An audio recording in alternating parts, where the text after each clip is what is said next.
Oh, hello there. I promise this will be brief.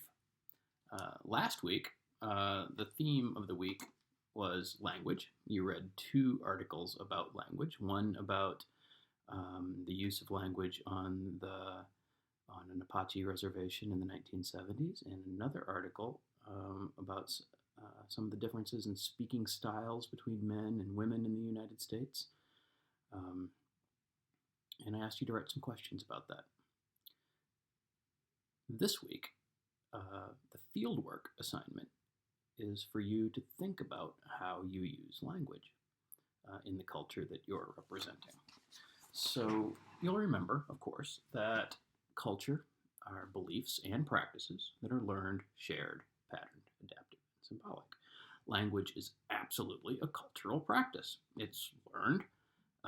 There's no gene for language.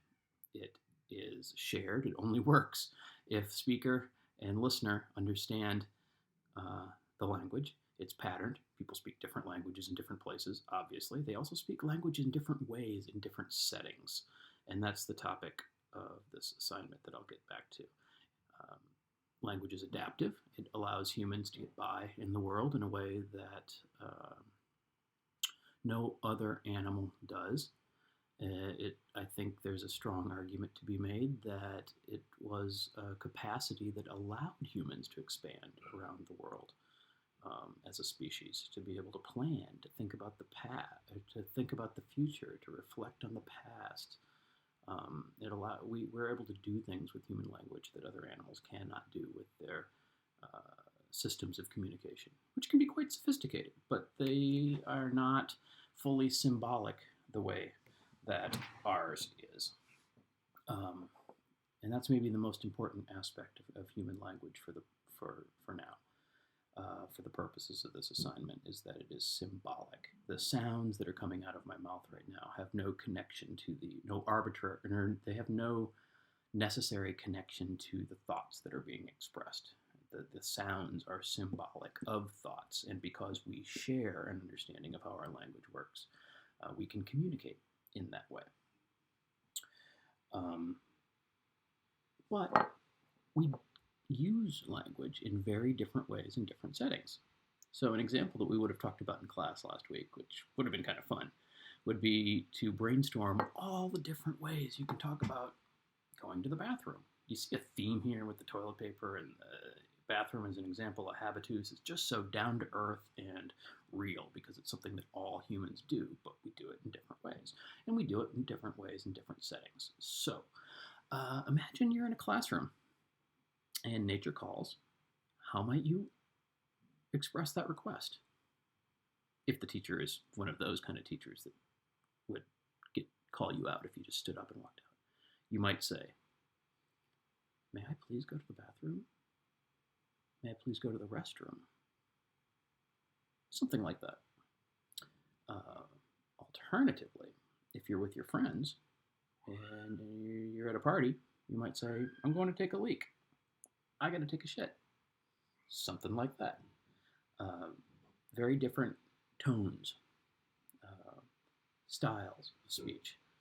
We've done this before in class, and we can just come up with dozens of ways of expressing that one thought.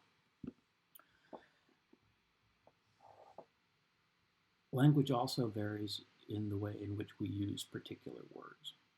So, for example, I'm sitting on a chair.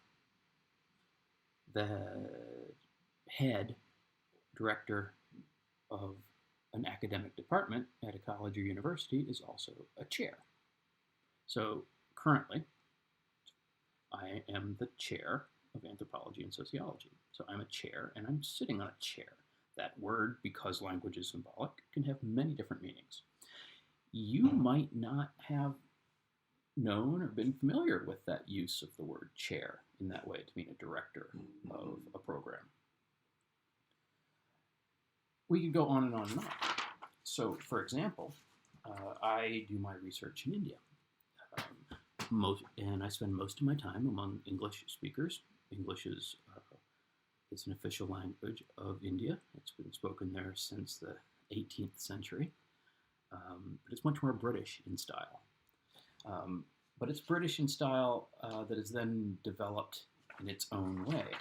So I had some fun examples we could have talked about in class, but for example, a hostel for speakers of American English, and I think European English is a hostel is a very cheap shared accommodation like a hotel, right? But for backpackers and single travelers and young people and so forth.